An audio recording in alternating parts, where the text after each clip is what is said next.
শফিক গ্রেপ্তার, আবারও জানিয়ে রাখি পল্লীগ্রাম টিভির জনপ্রিয় অভিনেতা। দেখো, বাংলায় একটা প্রবাদ আছে, যার রটে তার কিছু তো বটে। দেখো, পল্লীগ্রাম টিভিতে যে কথাগুলো বলা হয়েছিল শফিকের জন্য, সেগুলো একদম সত্যি। যেমন শফিক মেয়েদেরকে নিয়ে হোটেলে যাওয়া, কিন্তু তোমরা এই কথাগুলো বিশ্বাস করো না, কারণ শফিক বলেছিল, আমি যতটুকু জানি যে 18 বছর না হলে কোনো ছেলে মেয়েকে হোটেলে জায়গা দেয় না। আরে কানাচ্চোদা, এমন ভাবে বলছে লাগছে ভাত বেড়ে খেতে জানে না। তখন হারুনদা বলছিল, তখন তো কেউ বিশ্বাসই করেনি। এখন তো দেখ, তোর নিজের বই বলছে এই কথাগুলো। এখন হোটেল থেকে মেয়ে এসেছে, 3-4টে একসঙ্গে একই বেডরুমে শুয়ে থাকে। আমাকে তো বলে না যে শুয়ে আছে, আমি হঠাৎ করে চলে যাই, গিয়ে দেখি শুয়ে আছে। এখন তুই কি হাবি সম্পত্তি দেখাবি? এখন তো পুলিশে গ্রেপ্তার করে নিয়েছে তোকে।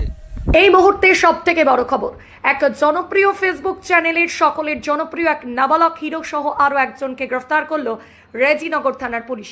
পুলিশ সূত্রে জানা যায়, নদিয়া জেলার থানারপাড়া থানা এলাকার এক জনপ্রিয় নাবালক হিরো মুর্শিদাবাদের রেজিনগর থানা এলাকার এক নাবালিকাকে বিয়ের প্রলোভন দেখিয়ে শারীরিক সম্পর্ক করার অভিযোগ দায়ের করেন নাবালিকার পরিবার। শফিক, তোকে একটাই কথা বলতে চাই আমি, ওইসব স্বভাব আর ওইসব কাজ একদমই ছেড়ে দে। দেখ, আগেকার মতনই তোকে লোক ভালোবাসবে।